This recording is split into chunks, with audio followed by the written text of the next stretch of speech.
The morning sun broke gently over the rooftops of Maplewood, painting the town in soft gold. The streets were still damp from the night's rain, and a cool breeze carried the smell of wet earth and blooming jasmine. Amelia Ross walked briskly down Elm Street, clutching her worn leather satchel. Her brown hair, hastily tied into a bun, caught the light as she hurried along the sidewalk, her shoes splashing through shallow puddles. She was late, again. For the past few months, life hadn't been easy for her. After losing her husband to an accident 2 years ago, she had been struggling to keep her life together, balancing her work as a librarian and raising her 8-year-old daughter, Lily.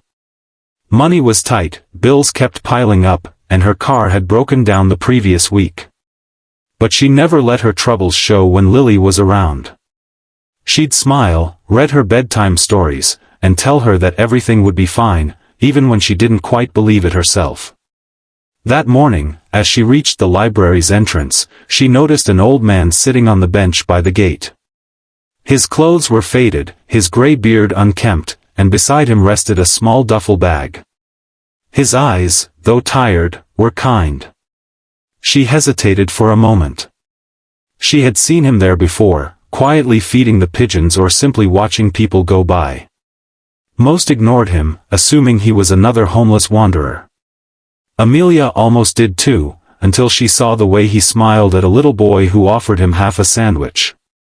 It was a genuine smile, warm and thankful. Something about it tugged at her heart. "Good morning," she said softly as she passed by.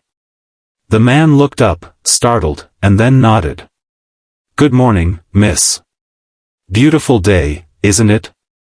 "Yes, it is," Amelia replied, smiling briefly before entering the library.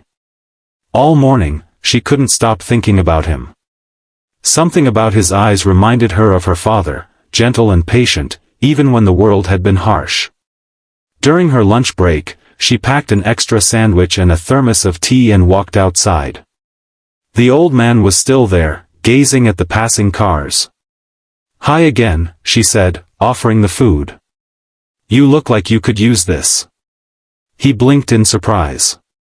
"Oh, that's very kind of you, but I don't want to trouble you." "It's no trouble," she insisted. "I made too much anyway." He accepted it with trembling hands. "Thank you, miss. I'm Henry." "Amelia," she replied, sitting beside him. "You've been around here a lot lately, haven't you?" He nodded slowly. "Yes. I used to live not far from here, but things changed. Lost my place, lost some health too. Been trying to get back on my feet." They talked for a while, and Amelia learned that Henry had once been a carpenter. He'd built furniture for most of his life but had fallen ill and couldn't keep up with the work.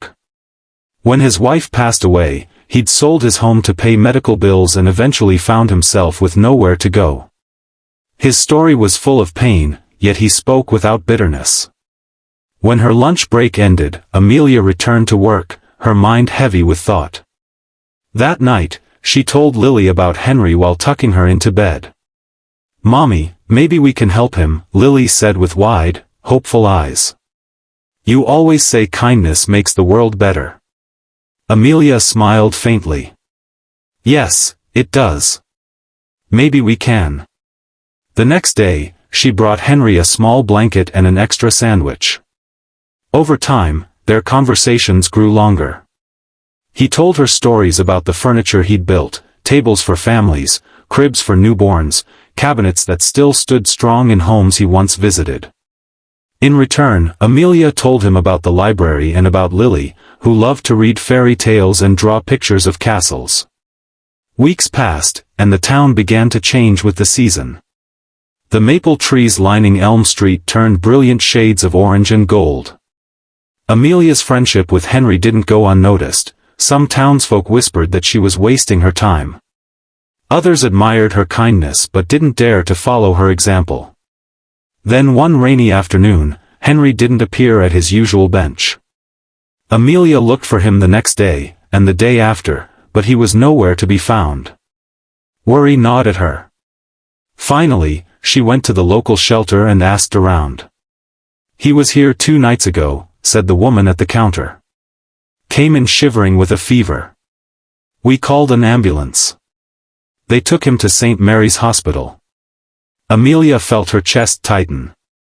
After work, she rushed to the hospital, her umbrella fighting against the wind. When she found his room, Henry was lying weakly in bed, an oxygen tube resting beneath his nose. His eyes lit up when he saw her. "Amelia," he said faintly. "Didn't think anyone would come." "Of course I came," she said, gripping his hand gently.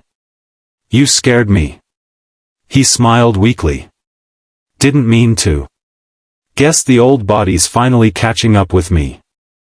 She stayed with him until visiting hours ended. Over the next few days, she returned every evening, sometimes bringing Lily along.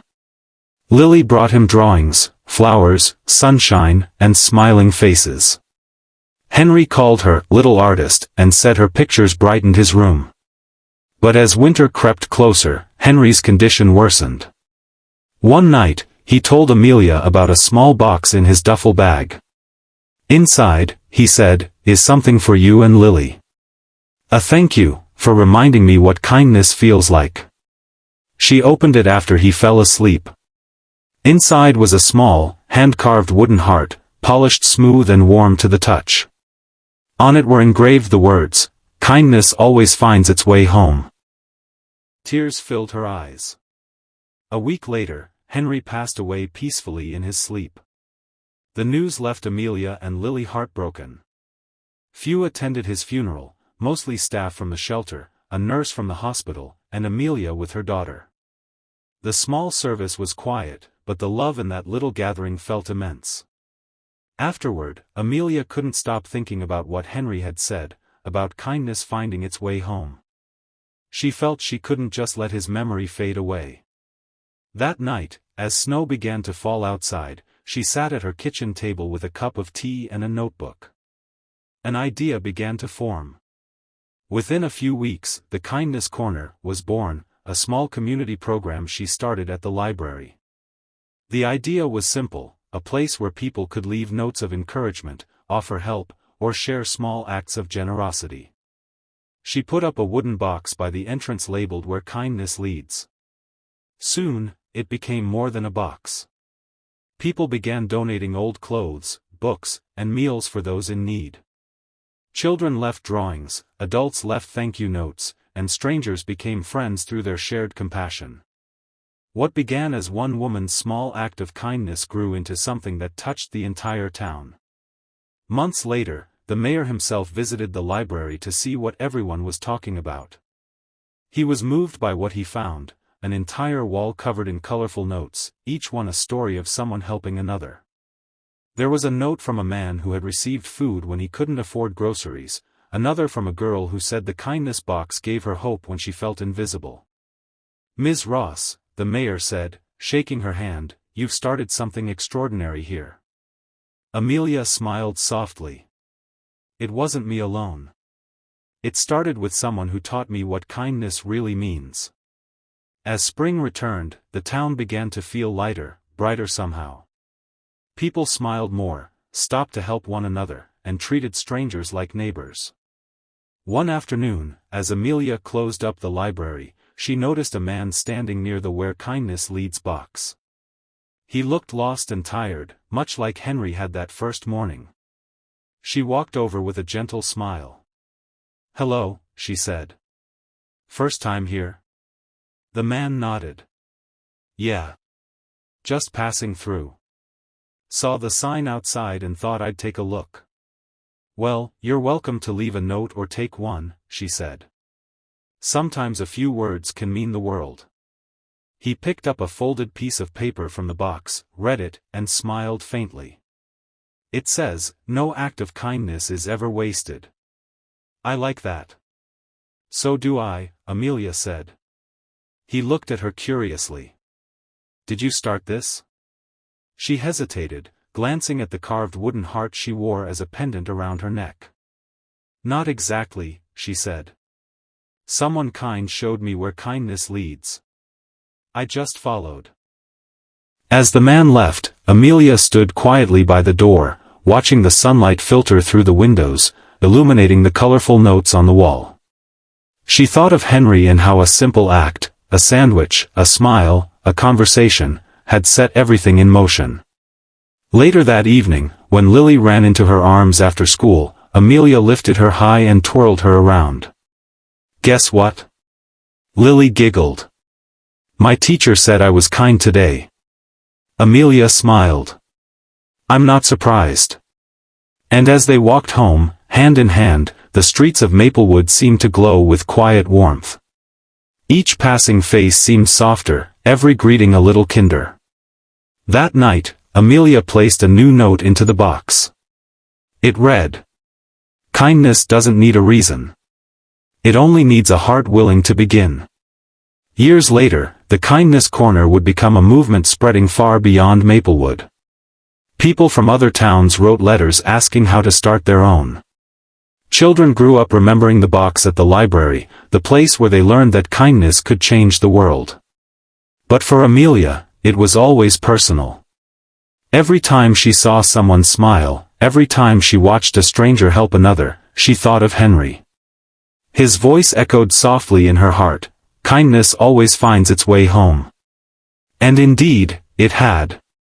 For kindness, once set in motion, never truly ends.